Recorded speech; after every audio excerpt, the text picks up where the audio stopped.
Hello and welcome to Europhoria, the podcast all about the great glam and garish from Eurovision past. My name is Roland Bodenham, and as ever I'm joined by a woman who is the most kind, caring and accommodating person since Margaret invited the boys to go ape in her cabana. It's Isobel Chilman. I don't know if I'm any of those things, but that's very nice of you. I listened to her song a couple of weeks ago, and I've been trying to crowbar that in for a long time. Shoehorn it in somehow. Yeah. How's it going, Isabel? Are you doing good? Yeah, I'm very well. Thank you very much, Roland Bodman. Yeah. How are you? Good. Doing very well. Very happy to be back. Oh, we do drink. Oh yeah. So I've already opened mine because I had some of it with my dinner. I made myself a quick curry when I got home, so I'm having a impossibly smooth bottle of premium beer, Cobra. Wow. Not Eurovision-esque, but I wanted it to go in the curry. It does a job, yeah. Oh, I tell you what, I miss a good Cobra beer and a curry. They're well nice. You don't get them over here. I am having, it's quite sunny outside. This last weekend was actually quite warm in New York for the first time. So I've decided to go super basic, and I'm having a ruby red rosé with grapefruit from France. It's, as you can imagine, there's no cork on this one. It's just a twist off top. Rosé with grapefruit. Yeah, it was one of the only, I don't know what it was. I just picked it out. They've got quite a lot of Californian and American wines in my local liquor store, so the European selection is reasonably limited. But I can't believe the French would put grapefruit in a wine. Well, it's imported into New York by a company, so maybe they just make it specifically for the US trash audience. Americans. Yeah, I think maybe it is. But anyway, let's see. Let's listen to how it opens and pours. Here we go. You ready? It's a snap, and here's the pour. Classic pour. That Classic pour. Classic. Oh, it does. It smells grapefruity. It doesn't smell bad. Let me try it. I'm not a fan of grapefruit. Oh well, there you go. Yeah, cheers, mate. Cheers. Cheers. Oh bloody hell, that's very sweet. Do you remember we had that one wine? Did you get it or did I get it? That was really sweet. I think it was too in a sweet. It was in a Hessian sack or something, wasn't it? Yeah, far too sweet. That was a lot to deal with. That was a low in our wine drinking history here. Anyway, let's move straight ahead with Eurovision news. There's one bit of kind of sort of Eurovision AOB.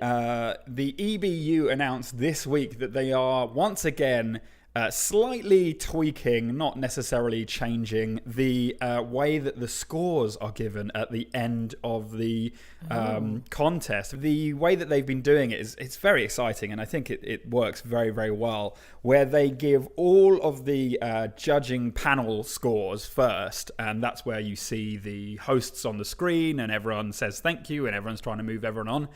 And then after that, they give all of the public scoring, and it moves things around and shakes things up. But the way they're changing it now is that they will, again, do the lowest to highest score for the judging panels first. But then they'll base the order in which points are given by the public on the order of the judging panel's scores, lowest to highest. So if you remember Benjamin Ingrosso last year, he got a very high score from the judges and then absolutely fuck all from the public. So what that would mean is he would be right near the end, and you'd be thinking, oh my God, he's going to go right to the top. He's going to, beat everyone else. And then he just got 5 points, and we suddenly realized that he wasn't going to go anywhere. Okay, we'll see how that goes. That could be exciting. Have you got any news? No news. No news. It is a bit of a weird. We had all the rush of the songs and the sort of news from that, and the news of what Israel's doing to prepare.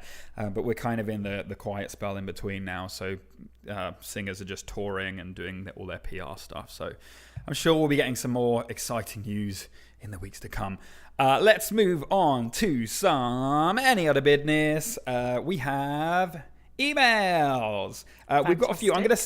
I'm going to start with Reggie. Reggie, we realised that we may have, in the excitement of my birthday, you sent an email the day after my birthday, and Isobel and I were both reasonably hungover and out of action on that day. So I think we missed a couple of emails from you, so apologies for that.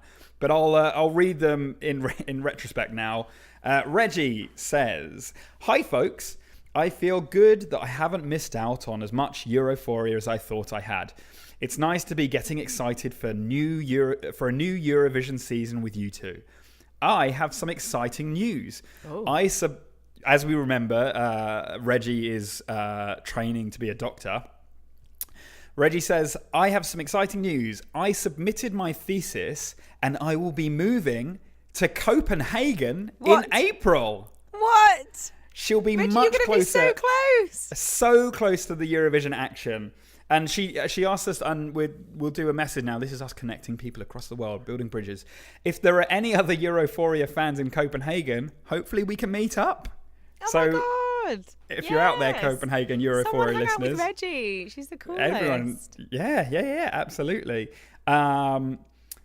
She said, referring to my first song this season, she said, by the way, Isobel, don't give Roland too much shit for writing a song about falling in love with a robot. Janelle Monáe wrote 2 albums about it, and they're some of the best concept albums I've ever heard. So there we go. Look, me and Janelle Monáe being speaking about in the same You're basically sentence. Equals. Pretty much. I'm just waiting for those Grammy noms to start rolling in. But Reggie, congratulations on the move. That's so exciting. Oh, mate, congratulations on the thesis as well. Yeah. So proud of you. I mean, we might have to change her name from the Doctor from Down Under to the Doctor from Denmark. But at least is that why she's moving there? Maybe she chose it? The only other D. Yeah. But she said that's in April, so she should be moving quite soon. So best of luck, Reggie, with that move. Yeah, good luck, Reg. Yeah, and let us know how it's going, and hopefully, well, you'll be able to find some kick-ass Eurovision parties when you're there, won't you? We had a great time at our one, didn't we? Yeah, we did. It was really, really good. They go wild for it. They absolutely do. We've got another message here from our good friend Jaime. Hi, Jaime. So Jaime says, hello, Isobel and Roland. I'm loving the latest episodes of the podcast. You guys are doing a great job. Thanks, Jaime. I just finished getting into an argument with a not so nice British lady over me saying that the UK could win Eurovision if the BBC put some more effort into it. Which they could. He says, let's say things didn't go well and I couldn't convince her that Eurovision is more than just political voting. Oh. It is more than that now. Anyway, before I get sidetracked even more, my reason to writing to you is to make a small request for a future episode. Could you make an episode on what you, both or one of you, that's up to y'all, would do in order for the beautiful United Kingdom of Great Britain and Northern Ireland to finally win the Eurovision Song Contest again? Love, your number one Mexican fan in America, Jaime. But I would say I feel Jaime. like that's the bulk of the podcast anyway. It's regularly ranting about what the UK should and shouldn't do to win. And also, Jaime, I don't know if you've been finishing the podcast early or not, but at the end of every show, I do put quite a lot of effort into creating a song that I feel could get... That is I don't our know. contribution. Maybe he's been missing that last bit. He might fall asleep before. Gets bored by the end. Yeah, maybe he does. Just tunes out. I maybe suppose we could do a focused episode on. So almost like we have a blue sky thinking session, a brainstorm, some mind mapping. Yes, more jargon. Give it to me. Think outside the box. Yeah, we could do that. Just throwing ideas around, working out some plans. A little bonus. But get fully smashed while doing it. Oh, yeah. That's a great episode. No, we get smashed is. before we start doing it. Set the kit up so it's ready and working. Get absolutely wasted. Yeah. And then spend an hour just throwing ideas back and forth. Yeah, I think that's a really, really good... Maybe we'll do it live streamed on YouTube, and you can call in, you can let us know your ideas. We'll make it pay. We'll make it pay per view. They'll have to pay us to. We'll send them a link, but yeah. Yes, Jaime, you've started something brilliant. Yeah, I feel like we can do this. Yeah, that sounds. No, I do really like that idea. I think that's a very good shout. But I actually legit would watch that if someone made a piss video of them trying to put together the best UK act possible. Like really seriously trying to win Eurovision. Yeah. Yes, seriously, but hammered trying to win Eurovision. I'm talking drunk like histories. Yeah. I'm talking like having like a pinboard with strings connecting, like a picture of Tom Jones and a picture of Cliff Richard and a picture of Blue, connecting them all and figuring out how to do it. Yeah, it will be like an FBI investigation. And also, I don't know why I threw Tom Jones in there, but potentially, I guess, maybe in the future. Why not? Who knows where he's going to play, what role he's going to play in our future solution of Eurovision. We tried that with old what's his name? Yeah, it didn't work out. But I had a colleague today who I'm new colleague who I'm very fond of. She's wonderful, called Natalia. We were talking about Eurovision outside work. Yeah. And she wholeheartedly said to me, "Oh, I just really loved Engelbert." Oh. It was a bit. I felt a bit bad when I laughed loudly and then went, come on, you're joking. She was like, no, I really liked it. Oh, it did feel a bit sweet. Yeah, it was a bit like he was being thrown to the wolves, though, wasn't it? When he performed, it was a bit sad. But just a bit there you go. We have one more email. This is a new emailer, Jade Manson. Hi, Jade. Welcome. Hello, Jade. Welcome to the conversation. Jade says, "Hi, Isobel and Roland. I only found your podcast last night, but I love it." Thanks, Good. Jade. Yes. However, Jade says, what I am struggling to understand, though, is your hatred for Nicholas Joseph from last year. I actually quite enjoyed it in a weird way. I mean, we all know the song was shit and the staging in general, but I was quite taken by it. Eurovision is a great way for the diverse performances, and this certainly contributed to the diversity. No. Yeah, I was really impressed by the fact he actually flossed on stage at Eurovision. Do you know what the flossing is? No, Jade, me and you. I really want us to get on, babes. I really do. Listen, you're a new listener. I love all our listeners. I love that you emailed us, but we are starting off on the wrong foot. So she says that she even heard Nicholas's song on a recent venture for my first wedding anniversary in Copenhagen. Congratulations on your first wedding anniversary in Copenhagen. Congrats. Great place for it. Go meet Reggie next time you go. Oh my God, yeah. And she says, also, have you heard the Spanish version, and does that sway your opinion in any way? Take care, guys. Jade in brackets, unfortunately, England. Jade. Now I empathise with Jade, because before you corrected me, Isobel, very properly corrected me, I was in a similar place to Jade, and I'm quite glad that in this email, Jade doesn't talk about the lyrics, because that's the part of the song that is extremely problematic. The music, I find the flossing problematic as well, I'll be honest. Most of the things that she mentioned there, I'm was highly unimpressed by. I don't want to see someone flossing who's over the age of 8, maybe. It's and even under the age of 8, children to do. Yeah, sure. Isabel, would you like to do what you did for me by benefiting my educating me in why it's not a good song? Well, I don't want to preach, okay? And look, sure. People can like whatever they like. They can like songs, they can like flossing, whatever. It's not for me personally. Sure. But my problem with the Nicholas song from last year was that beyond my own personal disinterest with his styling and general onstage demeanour. The lyrics are creepy. Look at the lyrics. Look at them properly. They are actually creepy. They're kind of sexist and weird, and there's a bit about getting up someone's skirt or something. I actively haven't listened to it or looked at the lyrics since it came out, because it was gross. But I think just as a woman, I don't appreciate a creepy song at Eurovision about a guy being creepy towards a girl. I just didn't like it. Yeah.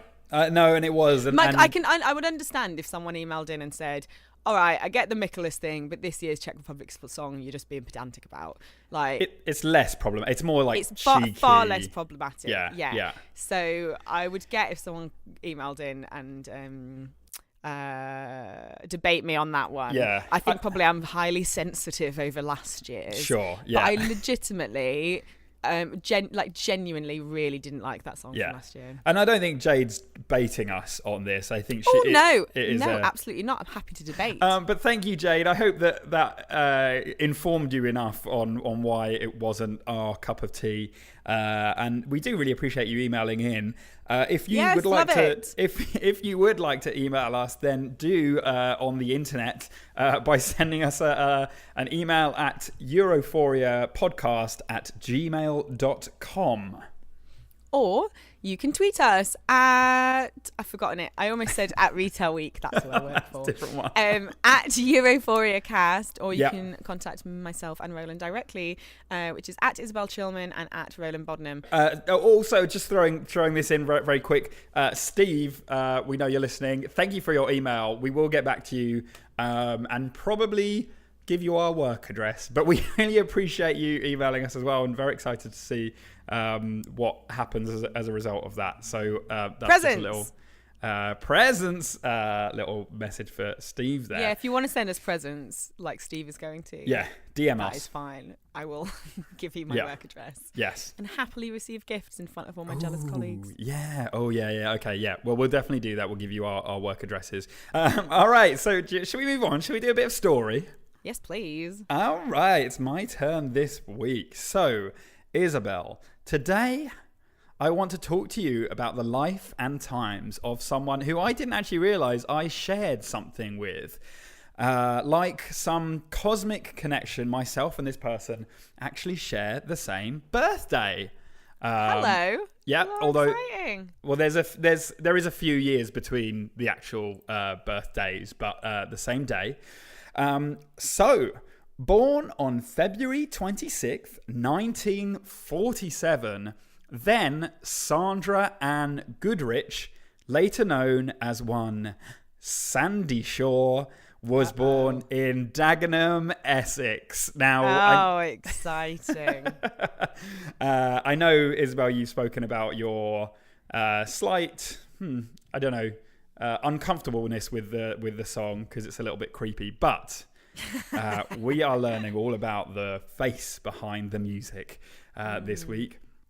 So, after a fairly normal childhood, Sandra had become fascinated with pop music by her early teens. Good. It was Absolutely. So everyone should be fascinated by pop music by their early teens. If not, your parents have taught you wrong. Yeah, something seriously wrong, if not. It was 1962. Russia was becoming an increasing threat to global security. Women were coming together to stand up against misogyny, and the Conservative UK Prime Minister Harold Macmillan announced his resignation, triggering a leadership contest. Wait, did you say 1962 or 2019? Because things have not changed. It's all the same. It has all the same. What? That was 1962. That was 1962, and it's all the same. That's almost 50 years ago, no? More than 50 years ago. A bit ill. That's almost 60 years ago. Yeah, it was almost 60 years ago, and exactly the same things are going on. Meanwhile, Sandie, me and you, sister, we're still fighting. We're fighting together. Absolutely, she is. We'll find out later. But yeah, meanwhile, a little-known band named the Beatles were playing at the Royal Albert Hall. Sandie, who was 15 at the time, had her heart set on going to see them perform, despite the fact that she couldn't afford a ticket. Sandie wouldn't let that stop her, though, and she decided that the best route around her ticketless dilemma would be to call up the Royal Albert Hall and pretend to be John Lennon's cousin. And that's so smart. That's exactly what she did. She said, "Hi, I'm John's cousin Sandra. I haven't seen him in ages, so I'll just pop in." And what? Of course, because it was then and not now, they let her in. Shut up. That is genius. She got all the way into the backstage just as John was coming out of the dressing room. He took 2 steps towards her, looked her up and down and said, "I haven't got a cousin called Sandra," before pausing. And then he said, "Come in," and walked her into the dressing room. You've got to respect that kind of swag. The confidence, absolutely. Even if you're John Lennon, even if it's 1960 whatever, you have got to respect that level of swag from a teenager. Absolutely, yeah, that was bold. Just ringing up the Royal Albert Hall, just being like, Who did you even ask for in that situation? That's mad. How stupid were people in the 60s? Yeah, very naive. Imagine naive. Trying to get away with that now. Well, you see those videos of like the people just walking into the Super Bowl and stuff like that because they've got a reflective jacket and a ladder in. I think that people are still and stupid. all of those people that's happened quite a few times as well. The people that get on stage and pretend to do sign language. Oh yeah, Nelson Mandela's funeral. The confidence. Yeah. Just walk on. Just give it a go. That was the Nelson Mandela funeral guy. Was the weirdest one. But it's happened more than once. Yeah, it's happened has. a few times. It's terrible. Man, I need more confidence. I could just get away with everything. Absolutely. I need more confidence. I can't believe you didn't laugh at me then, Roland. No, Isabel. No. I'm very supportive of you, Isabel. The more confidence, the better, I say. Okay, good. Wonderful things. Okay. Extra 10%. Clearly, that interaction has stuck with her, as in an interview she gave just last year, she insisted that she would have been a better wife to John than Yoko ever was, even going so far as to say, "He'd be alive today if I'd married him. I'd have protected him and taken a bullet for him." So what? that confidence still very much exists today. I mean, borderlining on arrogance. Yeah. I think so, but still, it was an interesting. He wouldn't have died in my arms, Yoko. Fuck you, Yoko. Anyway, seeing the Beatles that night clearly gave her the taste for stardom. She was already at the time singing at working men's clubs and showcases around London. And it was at one of these showcases where she was spotted by a woman known then as the Queen Bee of show business, Evie. Beyonce. No, the original Queen Bee of show business. Aretha Franklin. No, a woman named Evie Taylor, who immediately signed Sandie to her management company. I think Evie Taylor as a pop music manager is an excellent name. Fantastic. I'm changing my name to it immediately. Yes. At the time, Evie was everything you would want and imagine a talent agent would be in the early 60s. She cut her teeth managing the likes of novelty whistler Des Lane.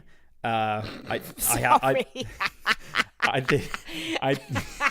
did Google Des Lane novelty whistler and nothing came up. There's no video footage of him, sadly. The life that they led back then, honestly, it was a simpler time. Mm-hmm. Who's your main client? Novelty whistler? Yeah, wow. Novelty whistler Des Lane.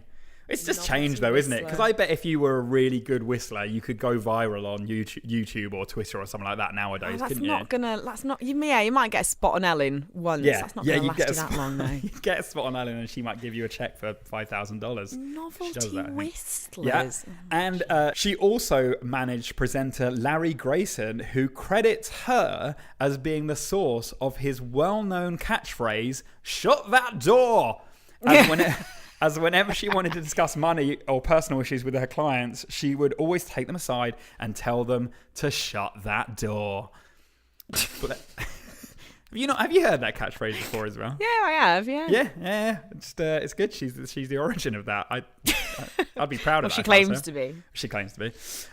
Meanwhile, Sandie was quickly ingratiating herself with the coolest of the cool in the swinging 60s scene and became somewhat of a poster child for the counterculture movement. After a false start with her first single, which failed to chart, she recorded the song "Always Something There to Remind Me," which immediately shot to number 1 in the UK chart and Sandie Shaw was an instant star. Her next 4 singles came in at 3rd, 4th, 1st, and 6th in the charts. So she's doing pretty well. Doing all right, yeah. Yeah.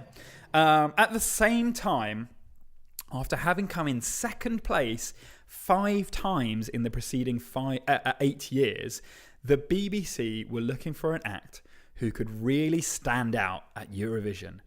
Something that represented the true talent of the British music scene in the 60s.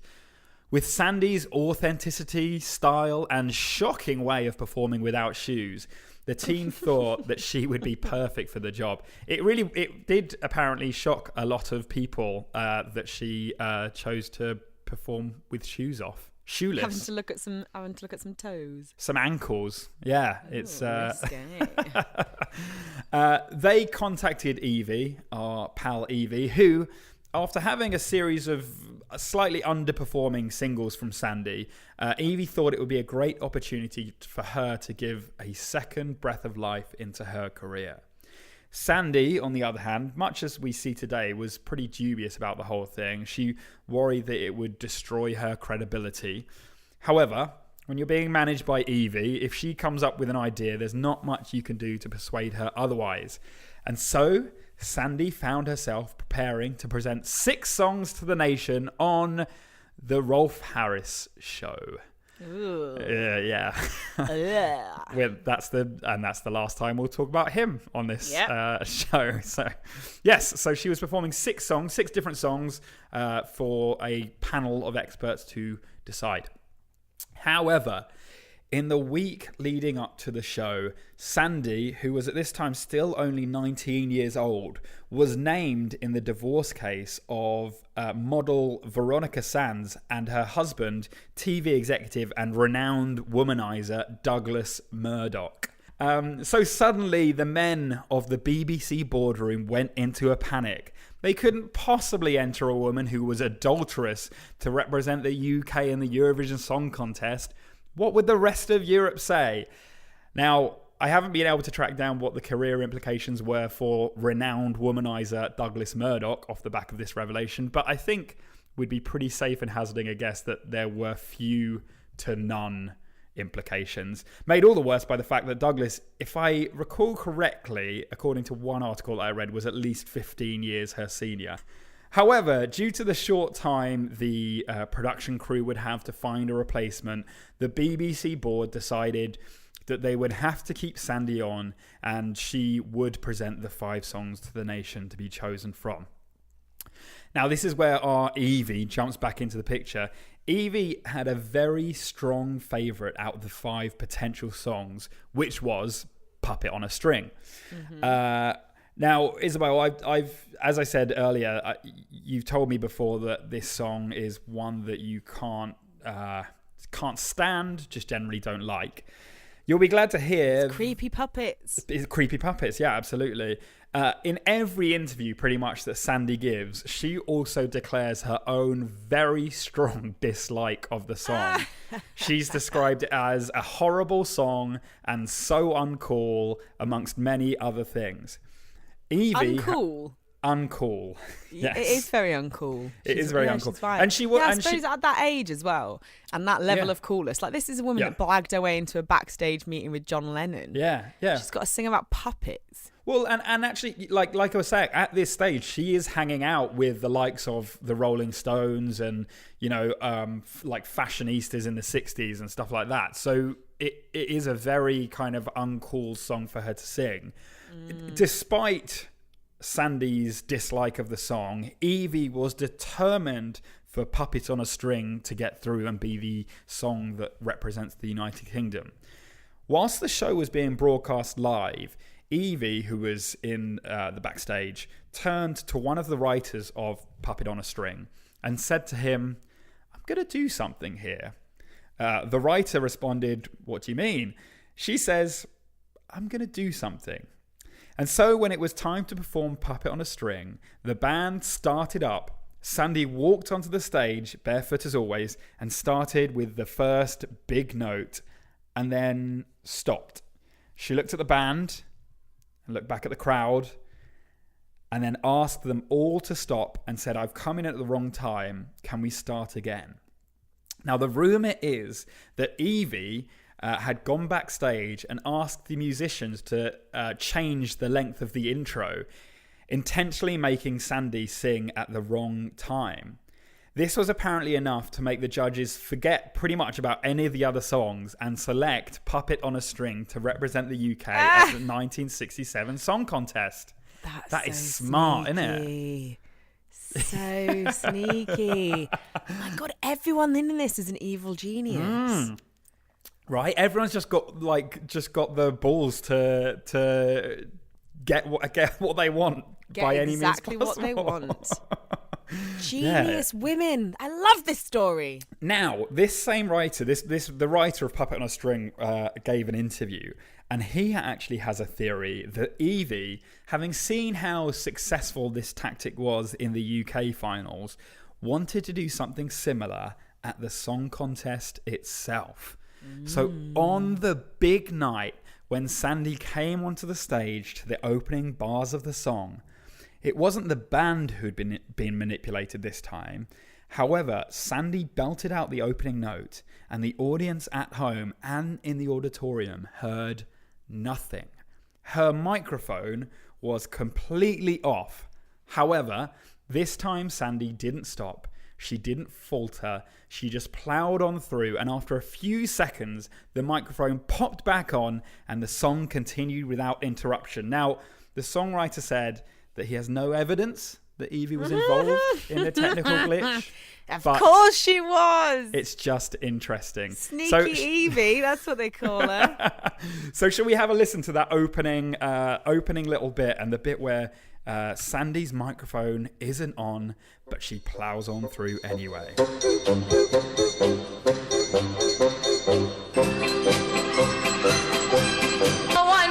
One day that you'll say that you care. If you say you love me madly, I'd gladly be there like a puppet on a string.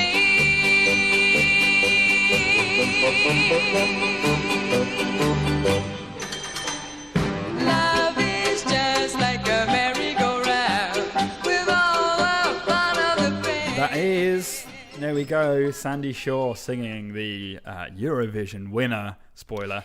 With the conspiracy that you just talked about, yeah, potentially Evie had planned all that. Yes. If so, I understand the first one that she did. Yeah. Sensible. Yeah. This one, though, you'd think that would be a hindrance because it's missing out this amazing note that she kicks her off with. Well, I think what Evie was hoping would happen is that the same as before, and Sandie would make everyone stop and they'd have to start again. Right. So that's what happened the first through. time. And whereas this time she wasn't having any of it and she just powered on through. It didn't matter anyway. Because it was quite an important, it's a big long note at the start that sets everything up, and no one heard it.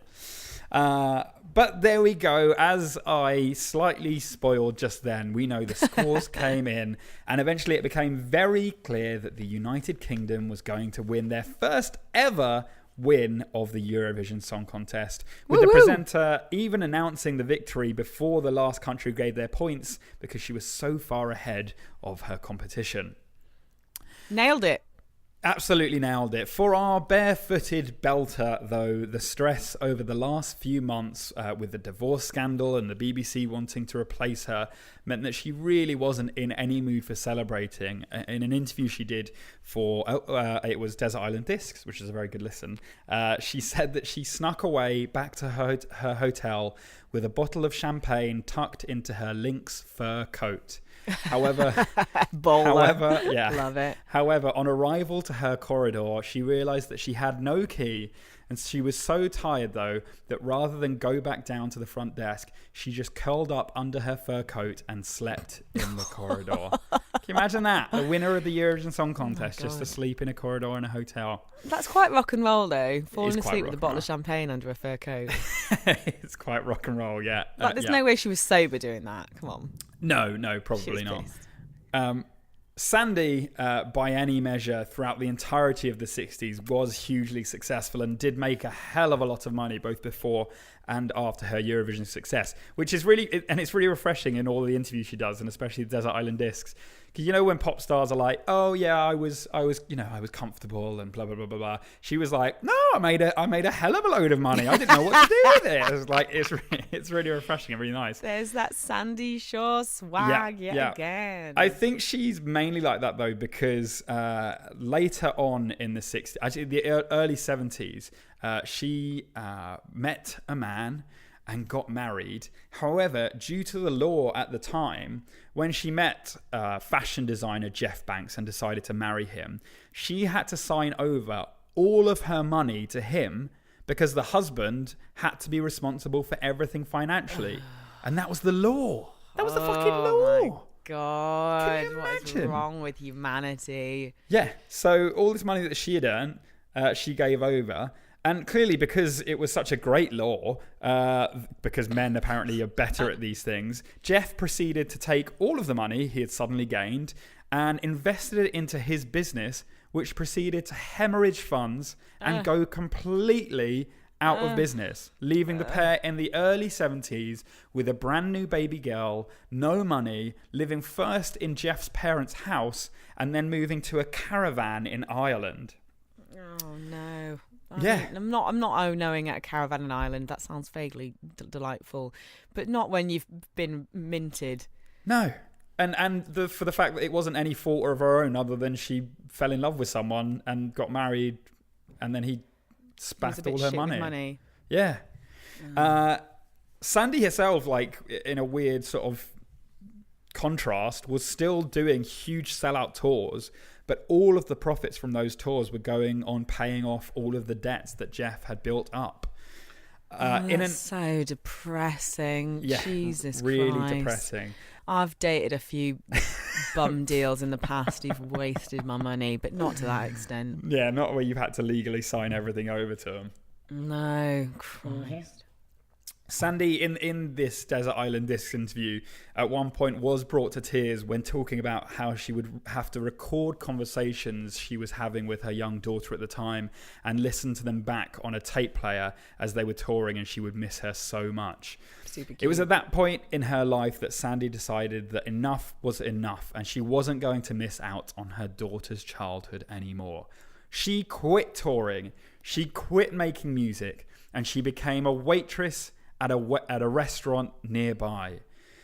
She got to spend more time with her daughter and eventually divorced Jeff Banks and was living life as a single mum. Oh, Sandie, well, good for you. Independent women still got that swag. And also, good, I think a good moral there for anyone. Like she was hanging out with the Rolling Stones, falling asleep in corridors under fur coats, winning Eurovision, absolutely smashing life. And then when the shit hit the fan, she was like, right, I'll become a waitress. This is easier. This is better for me. This is better for my daughter. I've got consistent income coming in. I'm with her a lot of the time. Instead of saying, no, I'm this far up, I can't go back. No, do something, change your life, do something that's enjoyable enough, that's actually going to earn you some money and means that you can have a happy home life, work-life balance. Love it. And she was saying like this was a very dark time in her life, but the restaurant and working as a waitress was the best thing that she had going for, obviously other than her daughter, because she was just meeting people and talking to people and making friends, and a lot of the people who she was waitressing with have been friends for life now. So I love it. Yeah. So as I say, Sandie refers to this sort of period in her life as the Dark Ages. Off the back of the disastrous marriage, Sandie became very reclusive and turned away offers for help, which you often do when you're depressed and cut off. It was then when she struck up a friendship with a fellow musician named Annie, who was a Buddhist. After knowing Annie for some time, she invited her round for some food. But at that time in her life, Sandie had so little money that she was unable to pay the electricity bill. And so the whole apartment she was in was lit by candlelight. Oh. During the meal, Annie said to her very casually, You can change all this if you want. Sandie said, how? And Annie proceeded to tell her all about Buddhism. Scientology. No, she told her all about Buddhism. At the time, as people are wont to do, Sandie remembers thinking, oh, she must be mad. This can't possibly work. And sometime after she left, however, Sandie thought, why not? I'll give it a go. So she decided that she'd want some proper proof that this works. So what you do in Buddhism is you chant for things and you put things out into the world. So the first thing that Sandie chanted for was enough money to make an album, which was about £30,000 at the time, which is a decent amount of money in the 70s. It's a decent amount of money now. Yeah. Sandie says that she then decided, just sort of on a random chance, to ring the head of Sony, who took her out for dinner and asked her what she wanted. She said £30,000 to make an album. He said, all right. Oh my God. We all need some Sandie Shaw swag. We all need that confidence. Let's all just call the head of her Sony and see if they'll hook us up with an album. Let's all call John Lennon and hang out. We can't do that one, but someone similar. So Sandie slowly began to emerge from the darkness, the dark era, she called it. And after a collaborative project with the Smiths in the 80s, she returned to her glory days as a subversive and trendy queen of pop. So Sandie is now a psychologist, and she is a proponent for mental health support for young performers and people in the public eye. Amazing. She's on her third husband after an amicable breakup with a second, with whom she shares 2 children, and she refers to as her favourite ex-husband. And in recent years, she's even started to hate Puppet on a String a little less, recording a brand new version of the song just a few years ago. It was like a more jazzy, quite different version. And that, Isobel, is the story of the UK's first ever Eurovision winner, Sandie Shaw. Oh, I love it. I love her. I have my new female icon. I have my new person that I want to be when I'm older. It's a cross between Sandie Shaw, Amy Poehler, and Liza Minnelli. Wow, that's a pretty killer. That's who I want to be. That's pretty amazing. You're well on your way there, mate. Don't worry. You're well on your way. I'm getting there. I'm gonna be there one day. I've got faith in myself. She is incredible. And I'm gonna have some Sandie Shaw swag and just call up Sandie Shaw and say, hey, do you want to be my mentor? Oh my God, that would be so good. Awesome, and I would like that to happen. Yeah, she is great. And if you can listen to I think the Sandie Shaw Desert Island discs on BBC Radio 4 is a good one to listen to. Okay. She's just like non-apologetic. There's no shame in like even the dark bits. There's no shame, but there's some like real emotion, and she's very true, and it's very beautiful. Well then, let's move on, shall we? We'll move on to the bit of the podcast that apparently Jaime never listens to. The bit where I attempt to create a song which can go on to be victorious at the Eurovision Song Contest, just like our Sandie Shaw. Now, Isobel, this week there's been a lot going on in the world, hasn't there? Particularly in the UK. And I thought I'd What are you talking about? What are you referencing? Well, when you make a decision, Isobel, you make a decision based on whatever you think at the time. And then after a short amount of time, you realize that probably was a really bad decision. Every day. Every day. And you wish that there was a way you could go back and change that decision. And quite often there are ways you can go back, but sometimes you just can't for some reason go back and change your mind about those certain things. Right. Which probably quite a lot of the people in the UK right now might be experiencing. I hope so. So, Isobel, I've decided to write a song this week called Change My Mind. Would you like to listen to Change My Mind? I would. It sounds kind of sexy. Oh, well, I don't know that it is, but All right, let's listen. Change my mind. No one knows the answer. Nobody's left to blame. And though we're scared of changes, these things can't stay the same. If you're feeling nervous, just cross your head and heart. Close your eyes, take a breath. We're gonna hit restart. Go back before the first time we've spoken all the worst lines. What matters is you feel fine, 'cause now you're on your own line. It's how things used to be long before you witnessed me. I think I need a minute now. I've realized what it means to me. We've all made mistakes, I'm sure, but this one's never going away. Can I change my mind? Take it back. Turn back time. Get back on track. Can I change my mind? Many years from now, I'll see you walking by. I'll ask the question how, or when, or where, or why. All you see is a waste now. This life will never leave. Say goodbye, I don't know why, but I'm gonna have to leave. Go back before the first time we've spoken all the worst lines. What matters is you feel fine, 'cause now you're on your own line. It's how things used to be long before you witnessed me. I think I need a minute now. I've realized what it means to me.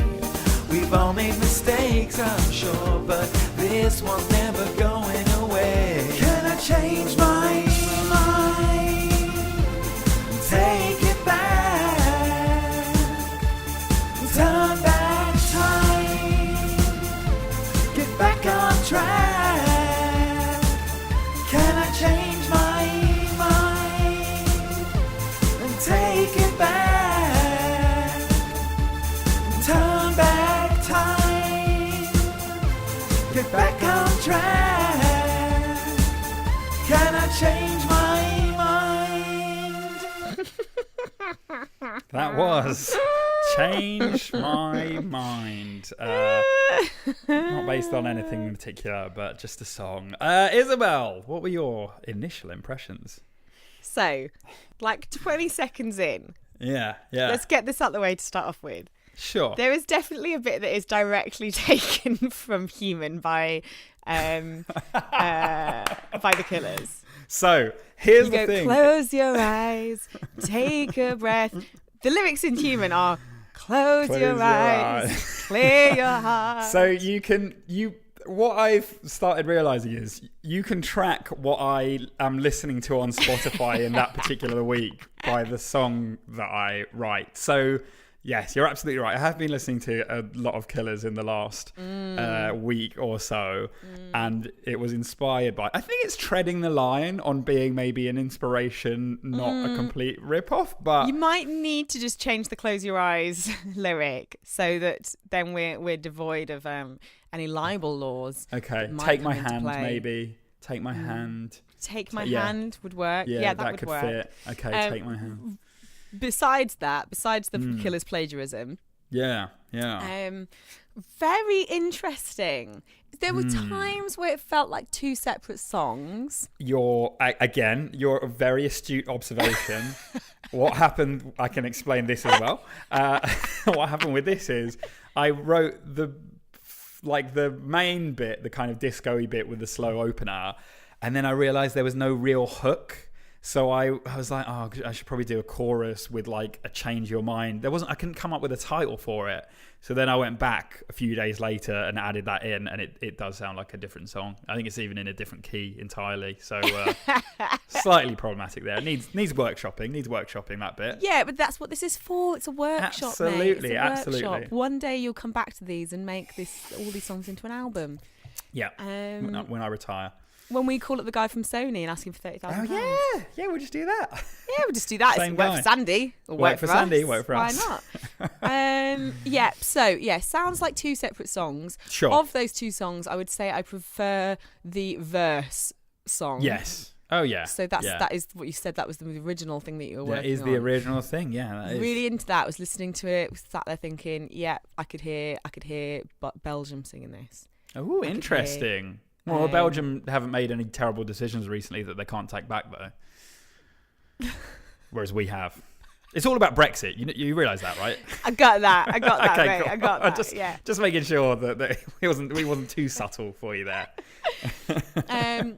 But they've done Dark and Haunting recently They have, at Eurovision. That would make sense as a song to come from them. I think it suits their vibe, quite cool. Goes into the verse, it loses me slightly, but it goes into the chorus and it loses me slightly. Yeah. But brings me back at the second verse. I'm into it. I'm into it. Like I was getting into it. Well, let's not dwell on it for too long. Then we know kind of the ballpark where this will be. Isabel, what score will you give Change My Mind? I feel as though if you had kept going with the vibe of the verse, you could have been up there. Yeah. This isn't in terms of my normal favourites when it comes to music, this isn't a Man Oh Man, this isn't a United We Dance, this isn't some big pop banger. No. But you still had me. You had me with Dark and Haunting. You had me with kind of edgy, electronic pop styles. Yeah. I'm into it. Okay, but it needs work, right? Needs work. Regardless of that, though, I would still say this is a solid.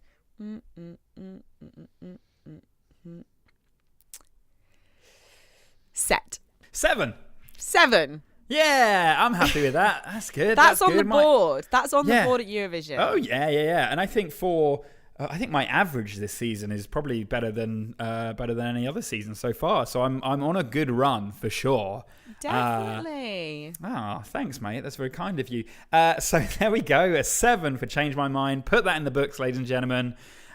We will maybe come back to that in future. So that's about it. You've said that with so many songs though, and you've never come back to it. This will be when we've completely run out of ideas. We'll just go back, do like director's commentaries of stories we've done before, and I'll just go over the songs and remake them, rehash them. I'll do a remaster. Here, so this is something I'm going to do a shout out for. Right, we're about to give you the contact details again, in case you didn't hear them the first time round. Yeah. For you to get in touch. One thing I'm going to do a shout out for, because it's something me and Roland have discussed a lot. And you know what? We're very busy and important people. / we forget to do this. So anyone who has the time or the inclination, do you want to put all of our podcasts in a spreadsheet for us? Saying what the episode is, what the title is, what the subject matter is, so what the story is, and what the song is. Because we've realised this series that actually the episode titles from older episodes are the name of the song, which doesn't tell you what the story is, which is very confusing when you're trying to find a specific story. If someone says, oh, did you do an episode about XYZ? And you go, yeah, I did, but I have to search. Can't remember where. We never put this in a spreadsheet. I love a spreadsheet. I will happily man the spreadsheet. I will color coordinate it. Wow. I love spreadsheets. But we just need the data collection bit done. We just need to data gatherer, please. I need someone to collect the data who, if you want to analyze it, great. I'm happy to do the analysis. Yeah. But anyone who does that will be my all-time favourite. Also, while we're asking our listeners to do stuff for us, I will like to note that we were back in the Iceland Top 100 Comedy Podcast this last episode. Yes! Straight back in again. So thank you to Iceland. All you other countries, you have work to do. So catch up, guys. Come on. So rate, review, subscribe. On iTunes, because it makes my week so happy when I see us in the charts. It's very exciting. So thanks to Iceland and work harder, everyone else. Yes, please. So you can contact us. As we mentioned, you can send me that wonderful spreadsheet to europhoriapodcast@gmail.com. Or you can tweet at us at EurophoriaCast. That's it then for this episode. Thank you so much for listening, everyone. We do love you, despite asking you to do work for free for us. But thank you all for listening, and we will see you in 2 weeks' time. Thanks. Bye. Bye.